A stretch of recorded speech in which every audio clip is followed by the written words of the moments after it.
Vale, genial. Bueno, pues muchas gracias por estar aquí los que estáis. Vale, vamos con 6 minutos de retraso porque había problemas técnicos. Tengo el ordenador capado y no puedo, no puedo compartir, no puedo grabar, así que me ha hecho el favor María y Noelia, muchas gracias. Y nada, en primer lugar, bueno, presentarme. Yo soy Marina Nogales, soy abogada especializada en propiedad intelectual e industria de nuevas tecnologías. Y bueno, primero de todo, antes de presentarme en profundidad, gracias a WIT y a su equipo por darme la oportunidad de hacer esta presentación, este webinar, masterclass, como lo queráis llamar, en esta semana de nuevos modelos de liderazgo, que la verdad es una iniciativa que me gusta mucho porque al final se trata de mujeres liderando sectores que originariamente, ¿no? Tradicionalmente, siempre han sido copados por hombres, y gracias a este tipo de iniciativas se está viendo que, bueno, que las mujeres también podemos tener un rol totalmente activo y de liderazgo absoluto en donde queramos realmente, ¿no? O sea, cada una podemos elegir a qué nos podemos dedicar sin esa incidencia absoluta y al 100% de los hombres. Así que me gusta mucho la iniciativa. Estábamos comentando que hace 2 años estuve en una de las galas presencial en Bilbao, así que bueno, estoy aquí hoy online, que me gusta menos, pero bueno, voy a intentarlo hacer lo mejor posible, que sea lo mejor, lo más didáctico y práctico y entretenido, porque bueno, yo soy abogada, como he dicho antes, especializada en propiedad intelectual e industria de nuevas tecnologías. Actualmente trabajo para chilizsocios.com, que es una empresa maltesa dedicada al entretenimiento y al blockchain. Lidero el departamento de propiedad intelectual, la compañía. Somos un departamento legal muy pequeñito a pesar de la extensión de la empresa. Somos solo 8 abogados. Y bueno, en paralelo actualmente tengo mi propia firma. Cuando tengo tiempo, ganas y me gusta enredarme, me apetece enredarme de más, pues bueno, llevo asuntos por mi cuenta, principalmente de propiedad intelectual. Y mi experiencia principalmente se basa en el sector de la tecnología. También he trabajado en otro tipo de sectores como la alimentación y el retail, pero sobre todo dando asesoramiento jurídico a startups y emprendedores, ya sea desde despacho de abogados, en consultoría. Y bueno, también he trabajado en la oficina de la propiedad intelectual de la Unión Europea y, y ahora mismo pues en empresa, ¿no? O sea, es como que he tocado un poquito todos los palos y he podido estar desde el perfil jurídico como abogada viendo a clientes o asesorando desde dentro a negocios desde diferentes perspectivas, desde la consultoría, del despacho de abogados, como abogada de empresa in-house, incluso en administración pública, como en este caso sería la UIPO. Entonces, bueno, quería aprovechar también esta experiencia profesional y este background académico, ¿no? Para inspirar un poco el webinar, la masterclass de hoy. Y bueno, lo que suelo... A ver si puedo pasar de slide. Sí, se ve, vale. Principalmente, y unido a esta experiencia profesional, el background académico y demás, y de lo que se trata WIT, ¿no? Que al final son emprendedores, startup y nuevos modelos de liderazgo y negocio. Lo que he detectado a lo largo de todos estos años es que el emprendedor, la startup, lo que tiende, ¿no?, a descuidar sus activos intangibles. Es decir, el foco inicial se centra rápidamente en cerrar rondas de financiación, lanzar el producto y firmar acuerdos sin ningún tipo de prácticamente asesoramiento jurídico, porque lo que quiere es, ¿no?, que su servicio y su producto se empiece a mover y lo legal va después. Dándole prioridad obviamente a lo legal en el plano mercantil, ¿no? Y financiero. Al final, pues lo que hablamos, rondas de inversión, incluye esos pactos de socios, esos acuerdos con business angels, con dos inversores que estén de acuerdo en invertir en tu negocio, pero siempre la propiedad intelectual y el know-how se queda ahí un poquito de lado, ¿no? O sea, es como lo menos importante. Me voy a centrar en vender, en recibir dinero y ya se verá lo demás, ¿no? Y eso es lo que hablamos, lo que yo aquí denomino como riesgo invisible, es decir, que se deja en un segundo plano algo vital a valorar y proteger, que es tus activos intangibles, que es lo que te hace a ti único. O sea, es algo que tendría que tenerse en cuenta desde el primer momento como punto primero en la decisión estratégica de tu negocio y no se tiene, ya sea por las prisas, ya sea por falta de dinero o que ese presupuesto, pues a criterio del CEO, de los fundadores y de otros asesores, no se considera prioritario, ¿vale?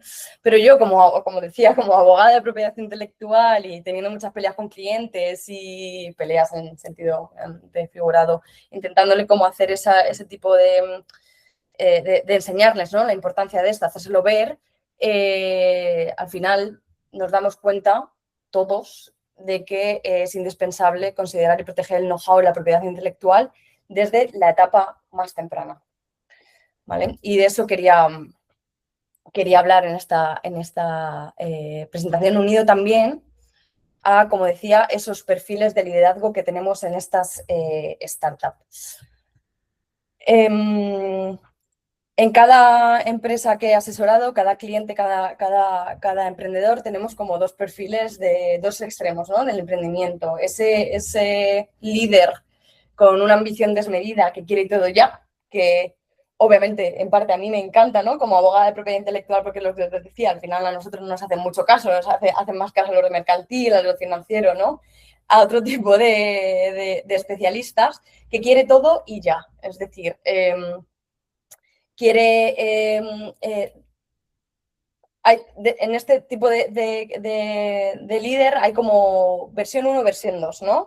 Estos ambiciosos que quieren todo, quieren todo ya, es decir, todo mi dinero a los registros de marcas, los registros de patentes, los registros de los diseños, absolutamente todo, me voy a gastar dinero en hacer contratos que a lo mejor no tienen ningún tipo de cabida ahora mismo. Y otros que al tener esa ambición y esas ganas de lanzar, no son conscientes de los riesgos de ese entusiasmo, ¿no? Y empiezan pues a divulgar las ideas sin la protección, o empiezan a hacer ellos incluso los registros, porque pues bueno, ahora pues lo ha dicho ChatGPT, os han metido en un foro y ellos saben hacer todo, que está muy bien, ¿no? Para ahorrarte cierto dinero y bueno, al final un emprendedor, al final es un hombre orquesta, ¿no? Al final sabe hacer de todo y es verdad, pero hay con ciertas cosas que hay que tener cuidado. Ahí pongo ejemplos, ¿no? Divulgar ideas sin protección previa, registros mal planteados por las prisas, por querer hacerlo tú, por no querer esperar a un informe de un abogado y acuerdos precipitados con terceros, ¿no? Y luego está el otro tipo de perfil que ya he anunciado antes, que es el que enfoca toda su energía únicamente en cerrar rondas de inversión, en recibir dinero y cero revisión de cuestiones claves, la pérdida de control absoluta sobre su know-how, sobre la propiedad intelectual y desencadenando una fuga de valor y unos conflictos futuros. Si os dais cuenta, esos dos tipos de líderes al final tienen muy poca, o sea, tienen bastante conexión entre ellos, ¿no? O sea, al final en algún momento se cruzan porque ningún extremo es bueno, ¿no? Hay que encontrar el punto medio. Y antes de explicar un poco qué son los activos intangibles, o sea, qué tipo de activos intangibles puede tener una empresa y cuál es la protección jurídica que se puede hacer de ellos, quiero plantear un casito práctico, ¿no? Como para ponernos un poco en una situación, que fuésemos un caso real, un emprendimiento real. Y luego, con lo que os cuente aquí, que vuestra cabeza, lo que hayáis aprendido, intente como hilar los conocimientos, los conceptos y darle una solución o intentar analizar cuáles serían los puntos claves a tocar legalmente desde el punto de vista legal en este caso de emprendimiento, ¿no? He puesto aquí lo que sería la empresa, sería Neurofood Labs, y son alimentos funcionales personalizados según biomarcadores y genética del consumidor, combinando inteligencia artificial nutricional con test biométricos simples. Esta app consta de, se han desarrollado algoritmos de personalización, te permite hacer test biométricos simples y tiene una función funcional personalizada. Es decir, el objetivo de este negocio y concretamente del producto / servicio es vender planes nutricionales personalizados, suplementos y planes de personal trainer con un seguimiento. En este roadmap, esta persona, Laura, que es la ingeniera que está emprendiendo, valora como medios de comunicación y publicidad tener una comunidad digital vía Instagram, potencialmente un programa de referidos y otros colaboradores, también una página web. En cuanto a los recursos humanos, tenemos a su hermano y otros colaboradores que le ayudan con los servicios que ella no puede prestar, por ejemplo, planes de entrenamiento y diseños, desarrollo de software y demás. Y a futuro, corto, medio plazo, le gustaría atraer inversores, nuevos socios y partners, quería poner ahí sponsors, como por ejemplo laboratorios y gimnasios, ¿de acuerdo? Entonces, aquí vemos muchas ideas, muchos conceptos y muchos puntos para abordar legalmente antes de proceder con ninguno de ellos, ¿no? Vale, entonces, visto el caso de Laura, ¿cuál es la manera en la que nosotros podemos proteger nuestros activos intangibles? ¿Vale? Siempre situándolos como núcleo de valor, tenemos los derechos de autor, por ejemplo, que serían las obras literarias, las artísticas y científicas. Esto incluye, por ejemplo, los softwares o los diseños de una web.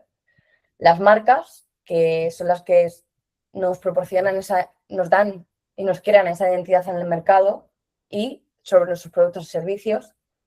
Tenemos también los diseños que protegen la apariencia estética de un producto. Las patentes, que son invenciones técnicas que dan solución a un problema real, ¿no? En su momento, pues, a poner ejemplos, la bombilla, ¿no? Era una patente. Modelos de utilidad que nos aportan mejores prácticas a una situación a solventar real, a un problema real. El know-how, que es el secreto empresarial, es decir, es eso que nosotros tenemos, eso ahora lo definiremos un poquito más y lo extenderemos la definición de cada uno de estos estilos de activos protegibles, digamos. El know-how, secreto empresarial es el core de tu empresa. ¿Por qué? ¿Qué es lo que le suma el valor a tu empresa, a tu producto? ¿Qué es lo que tienes escondido en la receta de la Coca-Cola? Por ejemplo, ¿no? Podríamos decir. Nombres de dominio, protegiendo así tu presencia digital. Esto va muy unido con el tema de la marca, pero también se puede hacer a través de meros contratos y licencias y acuerdos de confidencialidad, ¿vale? Entre las partes. Quiero dividirlo entre si alguien tiene alguna cuestión, alguna duda, algo que quiera. Sé que esta hora es, no lo he dicho antes, pero soy la última en hacer una presentación / webinar de toda la semana. Son las 4 de la tarde de un viernes, así que igualmente otra vez os agradezco estar aquí escuchando esta presentación que quiero que sea legal, pero no lo estoy intentando hacer muy soft para la hora, el público y el fin de que viene, el fin de que se viene. Vale, entonces, todo esto que os he contado antes de la protección de cómo se pueden, mediante qué figuras jurídicas se pueden proteger los activos intangibles, tenemos por un lado la propiedad intelectual, la industrial, y el know-how. Como propiedad, la propiedad intelectual en España, en derecho anglosajón se entiende de otra manera, propiedad intelectual engloba todo, pero en España dividimos la propiedad intelectual es simplemente las obras, ¿vale? O sea, digamos lo artístico, mientras que la propiedad industrial engloba marcas, patentes, modelos de utilidad y diseños industriales. Y luego, por otra parte, quedaría el know-how. La diferencia entre la propiedad intelectual e industrial es el nacimiento del derecho. Es decir, la propiedad intelectual, en caso de las obras y los derechos de autor, las obras nacen con la mera creación de las mismas. Es decir, existen los derechos de autor con la mera existencia de esa obra. En cambio, los derechos de propiedad industrial se adquieren por registro, ¿vale? Entonces, como hablamos, obras y derechos de autor. Protege creaciones originales como el software, contenidos escritos, piezas gráficas, documentación técnica, base de datos. Y muy importante, no se protegen las ideas, se protege la expresión concreta de esa idea. Es decir, pues bueno, en el caso de Laura, pues obviamente no la idea de crear esa app, se protege el software que desarrolla esa app, se desarrolla la interfaz de esa aplicación. ¿Vale? Se protege esa, no la idea de Laura, las ideas no son protegibles. Y ahí entraría, sería muy importante el no divulgar esa idea antes de ejecutarla y en caso de divulgarla, tener un acuerdo de confidencialidad que blindase la confidencialidad de esa idea. ¿Vale? Como decíamos, el derecho nace por la simple creación de la obra, sin embargo, es muy recomendable generar pruebas de autoría para en el día de mañana poder hacer valer ese derecho frente, por ejemplo, a un procedimiento judicial o a cualquier otro tipo de conflicto que pudiese surgir en relación a la autoría y a la propiedad de esa obra. Tenemos un registro de propiedad intelectual, podemos también hacer un depósito notarial, una huella temporal incluso. Blockchain. En blockchain ya se están empezando a registrar. Ya sabemos que la blockchain es un tipo de tecnología inmutable y se está utilizando mucho para crear esas pruebas de autoría y de propiedad. Las obras y por lo tanto los derechos de autor se dividen entre los derechos morales y los derechos patrimoniales. Los derechos morales son irrenunciables, es decir, tú en España al menos, en Europa, tú no puedes renunciar a tus derechos morales, es decir, tú no puedes ceder el derecho de paternidad de esa obra, tú no puedes ceder el derecho a decidir sobre la integridad de la obra, eso es irrenunciable, eso va a pertenecer al autor, al creador de esa obra hasta que se muera, ¿de acuerdo?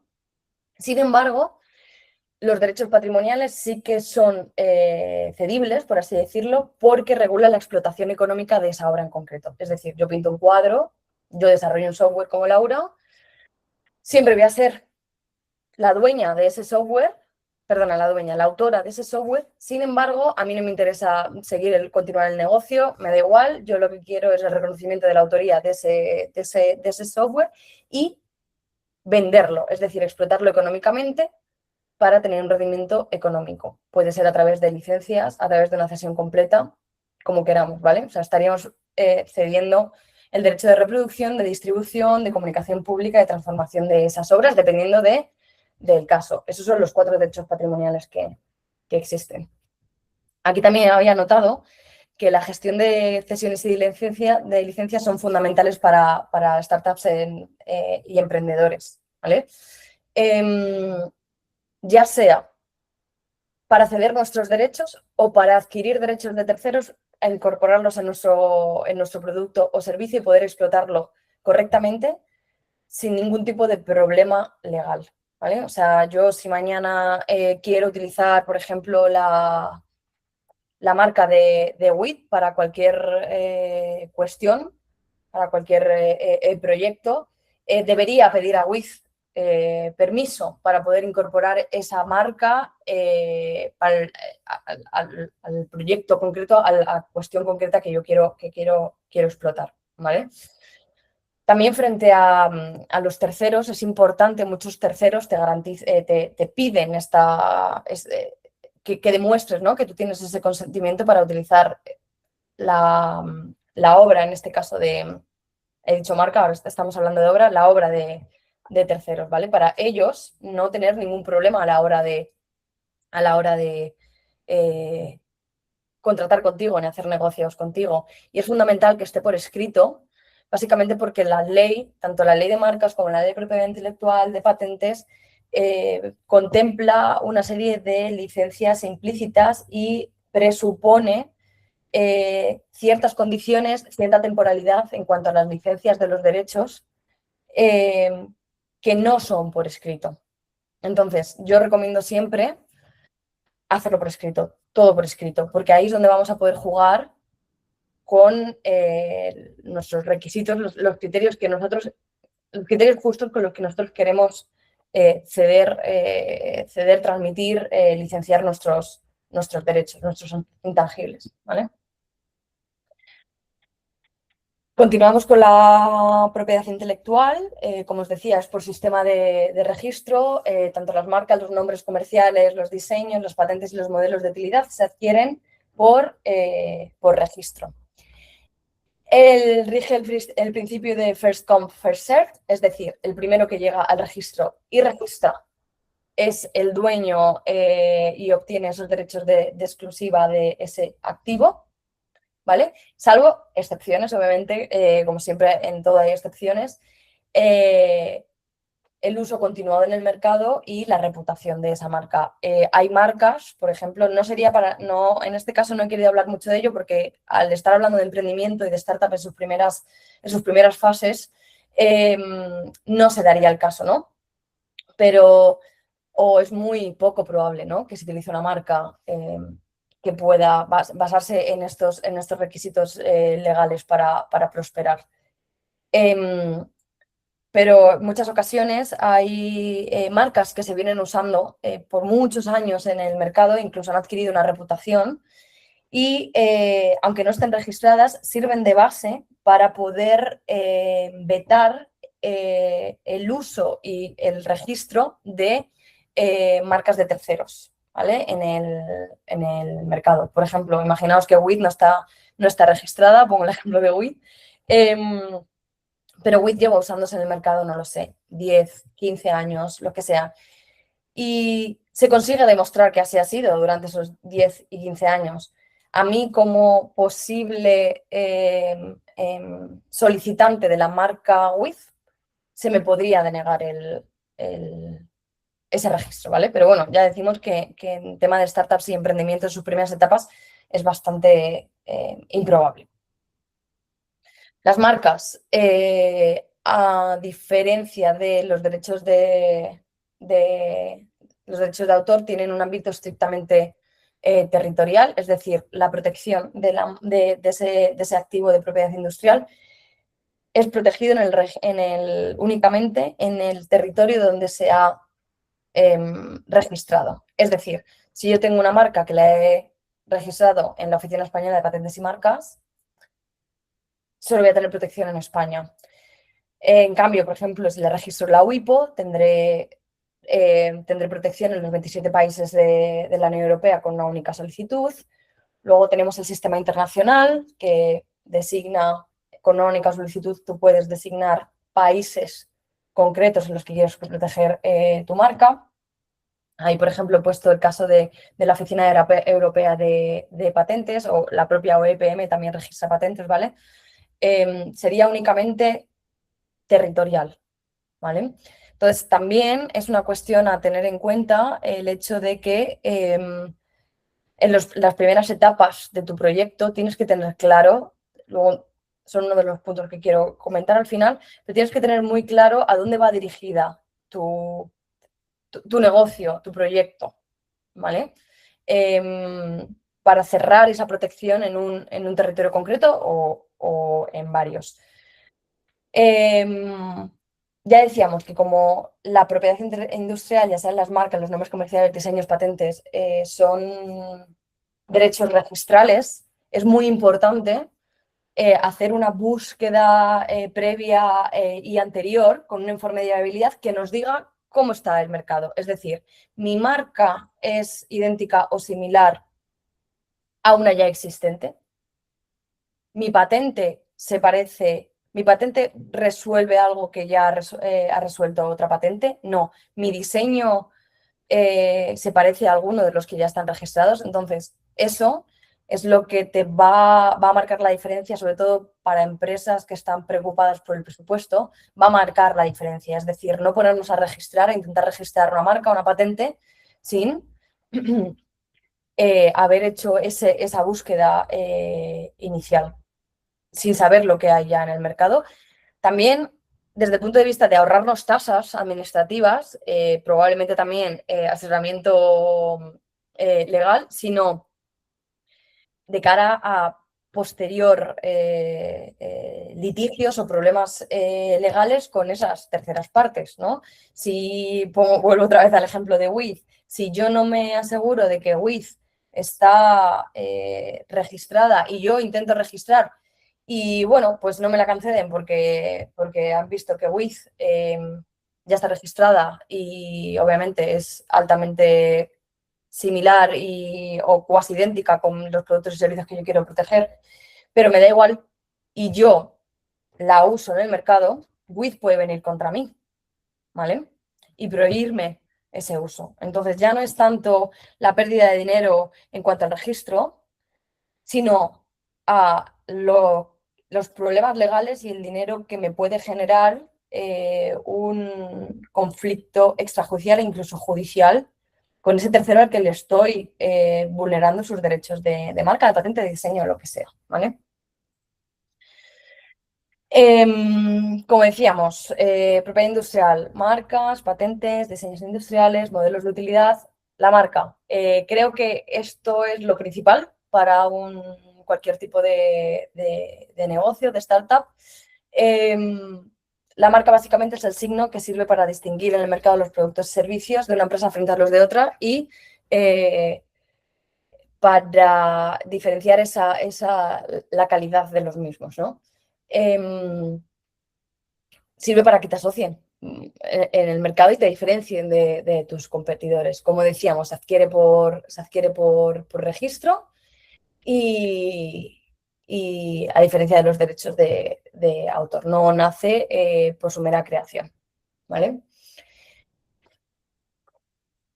Los tipos de marcas pueden ser denominativa, que es un término, una palabra, mixta, pueden ser combinaciones de palabras y elementos gráficos, sonora, sonidos o combinaciones de sonidos. Por ejemplo, Mercadona tiene registrada la cancioncita que sale.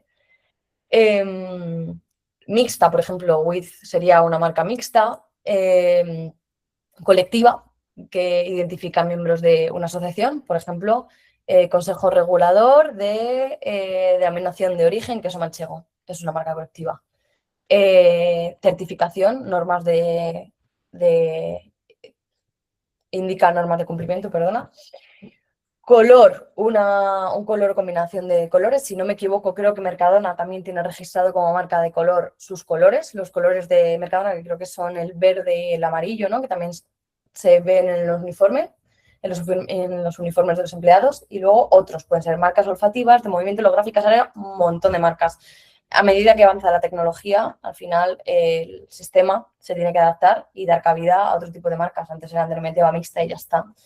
Ahora, pues, se va expandiendo, ¿no? Ese catálogo de marcas. Muy importante, tú cuando registras tu marca, no registras la marca para todo, absolutamente no. La ley te dice que tienes que elegir.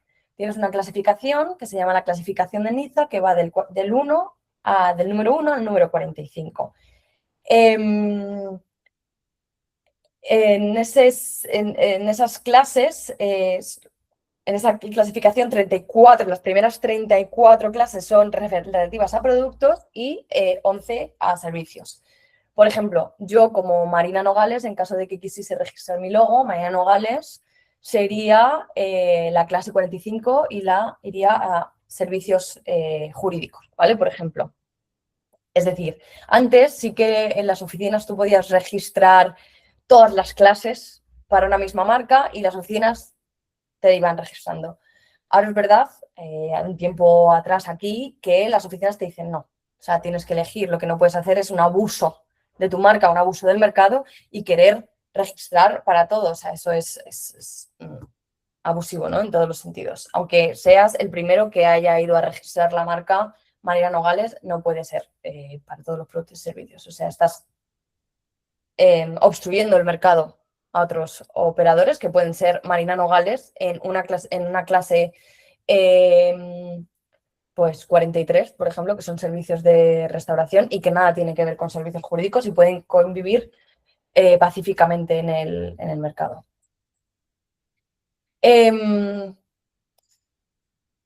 La marca otorga ese derecho de exclusiva a utilizar en el tráfico económico en el mercado esa denominación o ese logotipo, esa marca olfativa, esa marca de sonido y poder impedir que terceros usen una marca similar o idéntica para idénticos productos o servicios. Por supuesto, para que el registro te otorgue ese derecho de exclusividad, que es mucho, o sea, al final estamos hablando de que te van a dar un derecho que te va a permitir ir contra cualquier persona, que incluso ya no que sea cualquier marca, que no únicamente sea idéntica a la tuya, también en el ámbito aplicativo de productos y servicios, sino incluso similares. Entonces la ley te dice, ojo, que te estoy dando un derecho muy amplio, porque no solo te estoy limitando a las idénticas, sino también a las similares. Entonces, tu marca tiene que ser distintiva y no tiene que ser descriptiva, no puede limitarse a describir el producto o servicio o a evocarlo, y tienes la obligación de usarla tal y como la registraste. Si no, obviamente, se puede dar el hecho, te pueden plantear una acción de cancelación o incluso el propio mercado puede vulgarizar esa marca. Por ejemplo, tenemos el ejemplo de Kleenex, ¿vale? POSIT, eso eran marcas. O sea, nosotros ahora lo hemos vulgarizado y hemos utilizado, ya no hablamos, no decimos POSIT, no decimos papelitos de colores que llevan un trocito de pegamento súper chiquitito para hacer anotaciones, sino decimos POSIT, igual que Kleenex.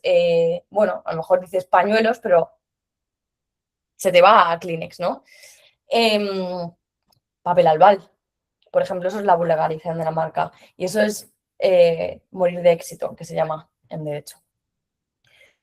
La duración de las marcas son 10 años prorrogables indefinidamente. Tú puedes tener tu marca, solicitas la marca, desde el momento que la solicitas empiezan a correr los 10 años y al cabo de esos 10 años tú puedes volver a registrarla así, eternamente, ¿de acuerdo?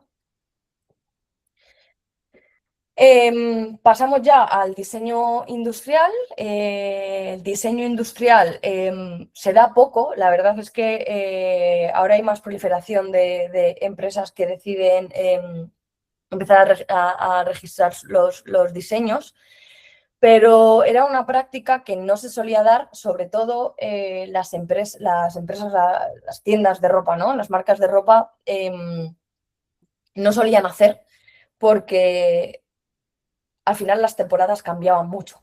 Si os dais cuenta ahora, en muchísimas tiendas en Zara, Mango, tú ves cada poco tiempo que hay. Antes había temporada otoño, invierno y luego verano, y ahora hay otoño 1, otoño 2, otoño 3, otoño 4, o sea, todo el rato están cambiando, ¿no? Entonces, ya no veían el sentido a registrar el diseño porque no iba a ser usado prácticamente. O sea, a lo mejor era un diseño que iba a usar 6 meses y ya está, ¿no?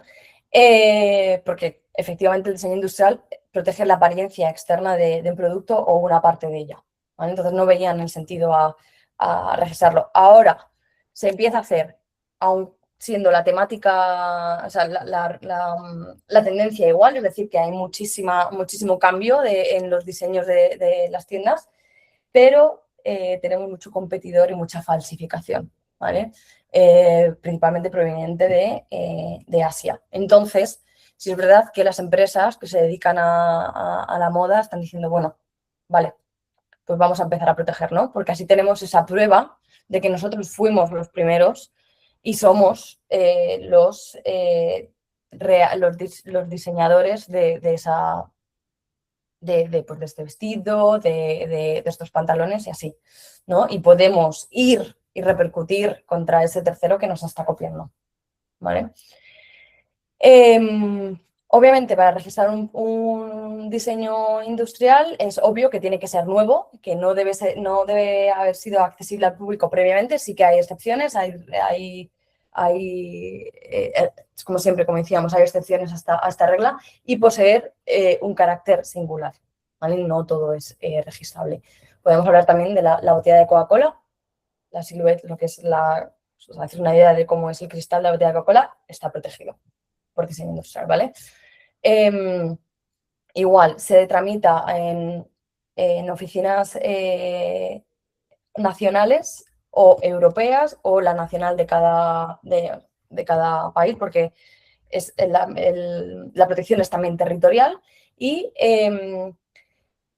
tienes un máximo, se puede ir prorrogando la protección por 5 años y tienes un máximo de 25. Es decir, no es como la marca, que es improrrogable. El diseño industrial, a los 25 años, dejas de tener esos derechos de exclusiva sobre el diseño, ¿vale? Mira, había puesto ya el ejemplo de la Coca-Cola, vehículos, el frontal de los vehículos, perfumes y demás, son el tipo de empresas que también registran el diseño industrial. Os he dejado de ver porque no sé qué he hecho en la pantalla. Creo que seguís ahí, no estoy hablando solo. Seguimos aquí. Vale. Es que se me ha ido al este y digo, no quiero tocar nada. Vale. Por otro lado, tenemos las patentes, ¿vale? Hemos hablado de marcas, hemos hablado de diseños, las patentes. Esto es una cosita un poco más seria, muchísimo más técnica. No todos los despachos de abogados, aunque te dediques a la propiedad industrial, son capaces de llevarte patentes. Tienes que tener un equipo de ingenieros que asesore. Al final, el abogado es quien te va a guiar en cuanto a la ley, a los requisitos legales, pero si eres una empresa, un emprendedor, una startup que está en sus primeras fases del emprendimiento y quiere informarse acerca de la patenteabilidad de su invención, asegúrate de que sea un equipo legal que cuente con un equipo de ingenieros que conozca y sea especializado en la materia, ¿vale? En el caso de Laura, que se había puesto, pues Laura obviamente si quisiese registrar o quisiese conocer la posibilidad de patentabilidad de su proyecto o de algún aspecto de su proyecto, debería contar con ingenieros que probablemente sean a lo mejor biotecnólogos, sí, o químicos, a lo mejor, ¿vale? Que son los que le van a poder ayudar muchísimo mejor y le van a hacer los informes y le van a analizar el producto como toca, ¿vale? Un abogado no puede hacer eso. O sea, nosotros tenemos un límite, puedes tener un conocimiento de sector más o menos, pero no podemos hacerlo solo, ¿vale? Las patentes conceden un derecho exclusivo territorial y temporal, también es temporal, no es indefinido como las marcas, sobre una invención técnica. Los requisitos de patentabilidad son 3. Tiene novedad, igual que el diseño, no debe ser divulgado previamente en ningún lugar del mundo. Actividad inventiva, no puede resultar obvio para un experto en la materia. A la conclusión que han llegado no tiene que ser obvia. Y tiene que tener una aplicación industrial, es decir, que puede ser fabricado y tiene que resolver un problema real, ¿vale? Que hay actualmente en la sociedad. Pues bueno, la silla en su día pues resolvía un problema de dónde se sentaba la gente en el suelo, la silla. Un ejemplo, chupa chups, el palito del chupa chups. La bombilla, el autogiro, por ejemplo. Las patentes, igual, por registro y duran, es un procedimiento muy largo de concesión, las patentes duran mucho porque hay muchos pasos, hay que entregar muchos informes, es un procedimiento de registro muy largo, pero igual que las marcas y los diseños, la duración comienza desde la solicitud y son 20 años. ¿vale? Pasados los 20 años, la patente caduca y la invención entra en dominio público.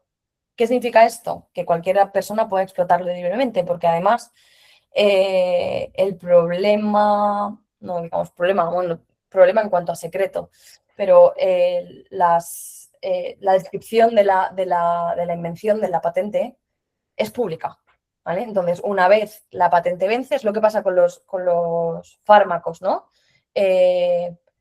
Bayer pierde la patente, acaban esos 20 años y hay un montón de laboratorios genéricos que cogen esa patente y empiezan a desarrollar ese medicamento.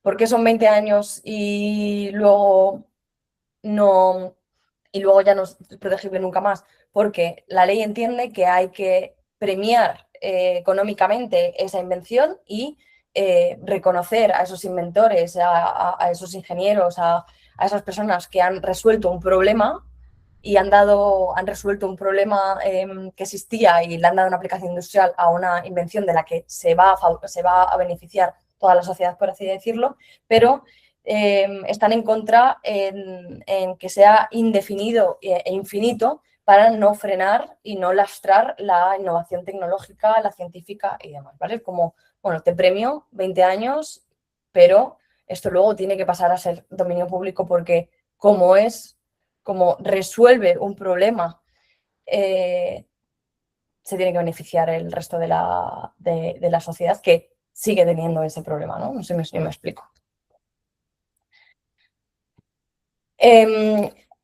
Tenemos el caso de lo último en cuanto a propiedad industrial, modelos de utilidad. No en todos los países, no en todas las jurisdicciones, en todas las legislaciones existen los modelos de utilidad, pero en España es un título de propiedad industrial que protege las invenciones técnicas con exigencias generalmente más bajas que la patente. El procedimiento no es tan largo y la protección obviamente también es mucho menos, son solamente 10 años contados desde la fecha de la presentación de la solicitud. Hay un menor umbral a la hora de valorar esa actividad inventiva, siendo nuevas y con aplicación industrial, aunque presenten un grado de innovación menor o menos evidente, se conceden igualmente. ¿Vale? Es un título, es una patentilla más débil, ¿vale? Es como la hermana pequeña de la patente, digamos. Como decíamos, es una tramitación mucho, mucho más ágil y menos duradera, ¿vale? Por último, quería hablaros también del secreto empresarial, del know-how. Muchas veces las empresas y los clientes nos vienen y nos dicen, mira, es que, claro, no sé si proteger mediante registro mi propiedad intelectual, mi propiedad industrial, porque yo al final lo que quiero es generar un valor extra en mi empresa. Y claro, si yo registro una patente, registro un modelo de utilidad, genero un diseño, al final eso va a ser visible para terceros y yo quiero guardarlo ¿no? Quiero, pues bueno, si he desarrollado un procedimiento que pueda ser patentable a nivel químico o de otro estilo, es que no quiero nadie que no salga nunca de aquí, ¿no? O sea, la fórmula química de lo que hablamos antes de la Coca-Cola, es que no quiero registrarlo como patente porque es que quiero que sea mi secreto para siempre, quiero que sea el valor que diferencie a mi empresa para siempre, porque eso me podría frenar de seguir siendo el mejor en mi mercado, ¿no? De ser de estar en el top, ¿vale? Si el resto de empresas puede hacer lo mismo que yo, ¿vale? Entonces, hay que baremar, dependiendo del caso, qué es lo que quieres hacer, ¿no? Porque como hablamos, el know-how es el conjunto de conocimientos prácticos, experiencias y técnicas que una empresa desarrolla para realizar algo de manera eficaz y que no suele estar públicamente disponible, ¿vale? Y no es registrable, ¿vale? Son los procedimientos, los métodos, los ajustes finos y no solo la teoría, ¿vale? Y puede ser, lo que hablamos, una receta, pero puede ser también procedimientos y trabajo acumulado, ¿vale? Durante todos muchos años. O sea, un saber hacer algo, ¿vale? Y Su utilidad depende estrictamente de que no sea dominio público, a diferencia de los intangibles, como hablamos. No es un derecho registral per se y su protección, aquí sí, no es registral, no nace con la mera creación, sino que es contractual y como secreto empresarial. Aquí sería muy importante proteger a nivel contractual, ¿vale? Y con acuerdos de confidencialidad. Sí que es verdad que el mero hecho de tener un acuerdo de confidencialidad no significa que ese secreto no vaya a salir a la luz, ¿no? Que ese know-how no vaya a ser conocido con terceros. Pero al menos tú te habrás asegurado en el contrato de establecer unas cláusulas penales y unas indemnizaciones y una serie de clausulado y de condiciones que te puedan, que te permitan repetir contra esa persona que ha vulnerado ese secreto, que ha incumplido ese contrato e incluso hacerlo valer en los tribunales, ¿vale? Ejemplos habituales de know-how. Hemos hablado de las recetas, del conocimiento de la empresa, ¿no? En sí, plasmado ya sea en trucos, en protocolos, en playbooks, incluso también en proveedores, ¿vale? Como decíamos, es muy importante mantenerlo secreto, nunca mejor dicho, mediante contratos, ¿vale? Documentación legal y sobre todo tener una clasificación clara y establecer un procedimiento interno con una documentación controlada de ese know-how, ¿vale? Implementar una formación selectiva, políticas claras de salida periódicas, es decir, en muchas empresas, por ejemplo, para proteger este secreto empresarial, no todos conocen todas las partes del procedimiento, ¿vale? Otra vez vuelvo al ejemplo de la receta porque es como lo más simple, ¿no? Todas las personas que participan en esa receta, cada una tiene una función.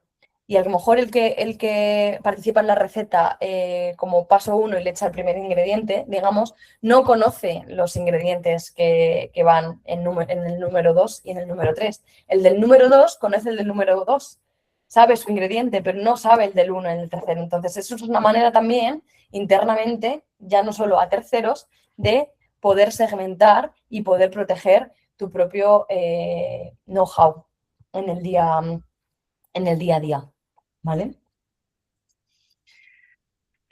Aquí esto es muy legalista, es muy abogada esta slide, pero bueno, básicamente es un poco la diferencia entre los derechos, entre las figuras jurídicas de protección para cada tipo de intangible.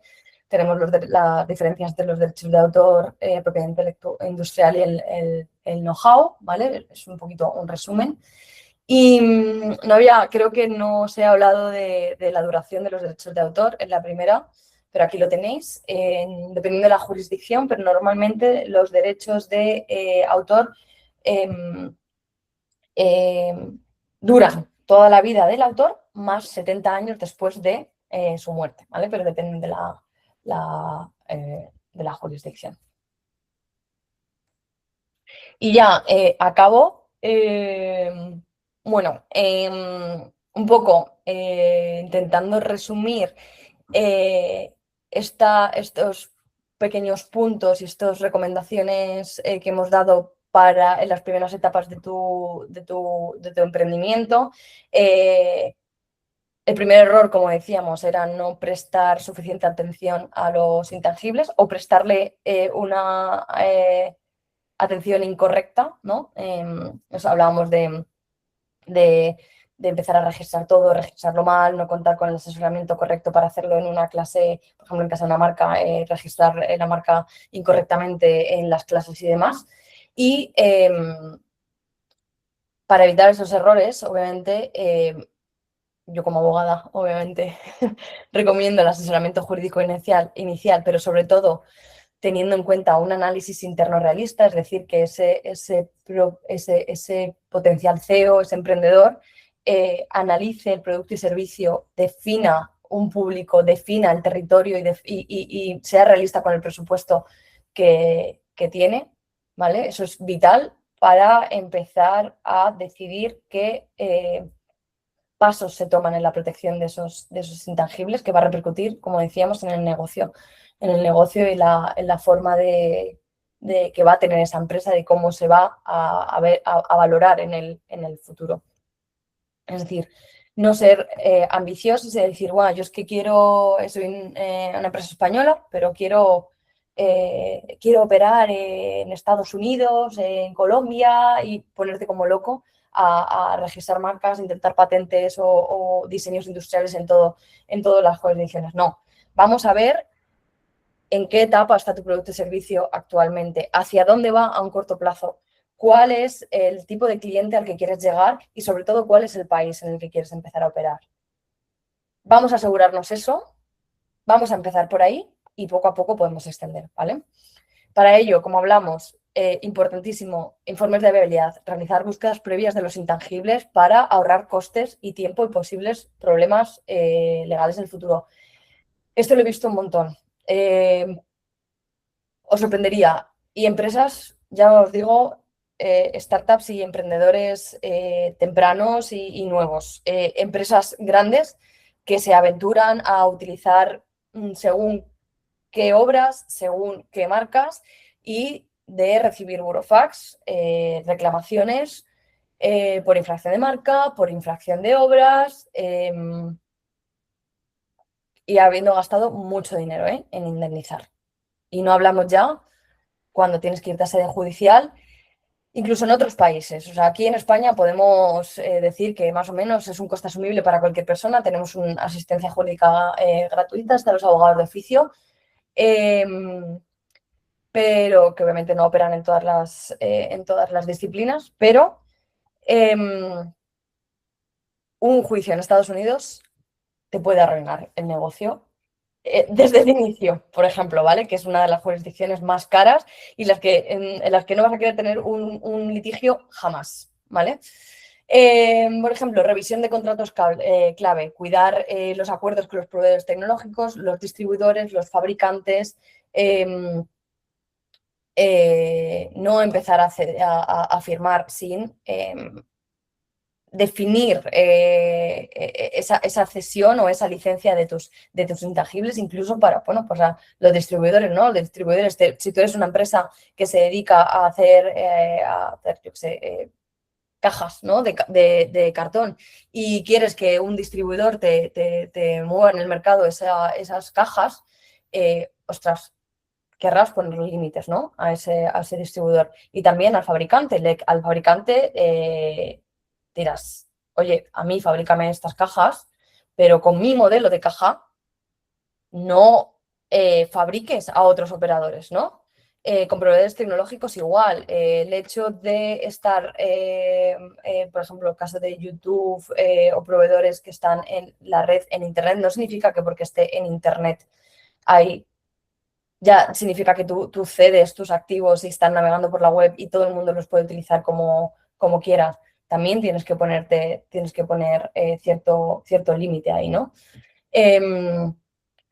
Si tienes una página web, un e-commerce, tener unos términos y condiciones, registrar tus nombres de dominio, otorgar las licencias al usuario o al comprador, en este caso, en un e-commerce, como tú quieras otorgarlas. Muy importante el uso de símbolos de marca registrada, por ejemplo, o marca la ATM, que es marca solicitada, para crear esa identidad, para empezar a construir esa identidad de marca en el mercado, ¿no? Y hacerle ver a terceros que, oye, que esto es un activo protegido, ¿vale? Guías de uso de marca también para terceros. Y bueno, también en cuanto a socios, empleados y sponsors, gestionar la cesión de los derechos y las cláusulas de confidencialidad desde el inicio, establecer unas políticas y protocolos internos y bueno, un poco en la línea del resto, cerrar licencias y contratos. Una cosa muy importante que no he mencionado, y ya con esto acabo, la ley presume que por eso me quería poner aquí también empleados, la ley presume que tú como empleado, ¿no? Como una persona que esté trabajando para vosotros en vuestra startup, que hayáis contratado bajo el régimen laboral, la creación de ese empleado, la creación de ese intangible, corresponde automáticamente a la empresa, ¿vale? La empresa adquiriría esos derechos de explotación patrimonial, no de autor, no de autoría, se le reconocería siempre al empleado como autor, pero sí que tendría derecho a explotar económicamente esa creación, ese intangible. Si queremos que esa presunción no aplique, tendremos que ponerlo en el contrato. ¿Vale? En un contrato específico con ese empleado, ¿vale? Eso también de cara a los empleados, muchas veces no sabemos, ¿no?, que firmamos cuando trabajamos para terceros, no caemos en esto y es bastante importante. Y bueno, con esto acabo. Muchas gracias por estar aquí, por aguantarme estos 56 minutos, 46 segundos que me marca aquí. Y espero que os haya servido, que os haya resultado interesante, que no haya sido un plastón.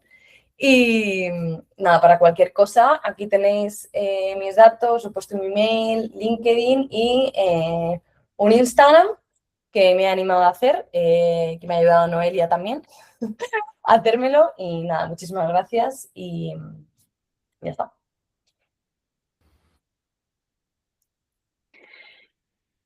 No, me parece que tienes una pregunta. Yo la verdad es que me quedo también con preguntas, ¿eh, Marina? Que sepas que esto podría durar mínimo una hora más. Sí, he intentado ir un poco, pero sí, tiene miga, se puede desgranar muchísimo.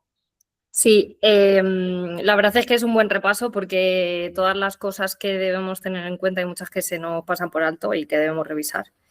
También me llevo la frase que has dicho muy interesante de que las ideas no están protegidas, sino que es el software, ¿no?, el producto. Y tenía una pregunta, y es que cuando hablabas de las marcas registradas, por ejemplo, en los logos o en las tipografías, de esos criterios de similitud que había entre ellos, ¿quién decide esos límites, ¿no? ¿O quién decide esos criterios similares de las marcas? O sea, Sí, eso normalmente depende en qué punto estés. Es decir, en cuanto al registro, para acceder al registro, la oficina de marcas en cuestión es la que te dice, mediante unos criterios que tiene, unos guidelines, si es idéntica o similar y en base a jurisprudencia, resoluciones anteriores, ¿no?, de casos anteriores. vale. Si las marcas ya están registradas o simplemente tú estás denunciando el uso entre particulares, al final es una cuestión mucho más subjetiva, ¿no? Claro. Es decir, si tú tienes una marca que se parece a la mía y yo considero que se parece a la mía, mi comunicación hacia ti va a ser, son similares o son idénticas. Si tú no estás de acuerdo y no llegamos a un acuerdo, al final este conflicto se resolvería en los tribunales y serían los tribunales con base en las resoluciones de las oficinas de marcas y las suyas propias en cuanto a jurisprudencialmente en los tribunales, sí son similares o idénticas. Vale. ¿Sabes? Por ejemplo, pues yo qué sé, es que hay, se dice que los criterios que sean fonéticamente similares, que sean gráficamente, que sean denominativamente similares, porque a lo mejor por escrito no tienen ningún tipo de similitud, pero a la hora de pronunciarlos se pronuncian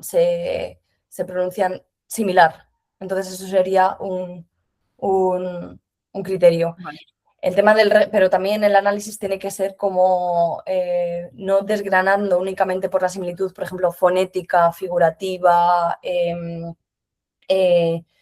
y demás, sino el conjunto en general de la marca, se analiza el conjunto general de la marca, qué es lo que te evoca, o sea, si el consumidor medio podría llegar a equivocarse y si hay un riesgo de confusión real. ¿Vale? Muchas veces para defender en juicio esto se lleva a clientes, a consumidores, ¿no? Se hacen como estandías, sondeos de decir, ¿tú considerarías que esta marca te suena como esta? O sea, es también un medio de prueba, porque al final es muy subjetivo. O sea, Claro, porque los límites hay a veces que no están como muy definidos. no están claros. Vale. ¿Vale? Gracias. Nada. Yo me quedo con la idea, pero esto nos da para otra charla, de preguntarte un poco más sobre la protección de los derechos de autor en la era de la IA, ¿no? Y cómo las empresas o sea, que están entrenando a inteligencias artificiales han barrido Internet recogiendo, o sea, como un tragafondos, ¿no? Absolutamente todo, incluido todo lo que está protegido por propiedad intelectual, o sea, obras protegidas, pues yo qué sé, desde obras de arte, libros, películas, etc., así al infinito, y se están saltando los derechos de autor con, bueno, pues con una osadía y un descaro salvaje, ¿no? Entonces, claro, yo digo, imagínate, tú eres el autor de, o sea, tú eres, yo qué sé, Pedro Almodóvar, que has hecho una película y ahora te la están fusilando 25 inteligencias artificiales. ¿Tú tienes capacidad de demandar a esas empresas o hay algún tipo de vacío legal que protege a las compañías porque como están entrenando y no están usando per se el archivo? O sea, no tengo ni idea de cómo es eso y sé que es un poco pantanoso, pero estamos... Es que con el tema de la inteligencia artificial hay mucho debate y con el tema de la propiedad intelectual es que siempre es el depende, ¿no? Es la subjetividad. Una IA, en principio, no debería ser entrenada con una obra para la cual tú no has dado permiso a entrenar. Claro. ¿Vale? O sea, lo que dices, una película que sea usada sin mi consentimiento para un propósito que no es un propósito de ilustrar, de citar, de informar, sino de entrenar a mi producto para obtener un beneficio económico. Eso, en principio, no se podría hacer. Ahora, el problema que está teniendo, claro, ¿cómo demuestras, ¿no? Que esa obra se ha utilizado en el entrenamiento de esa inteligencia artificial y cómo los resultados que te proporciona esa inteligencia artificial son fruto de haber sido nutrida con tu obra. Ese es realmente el problema. Claro.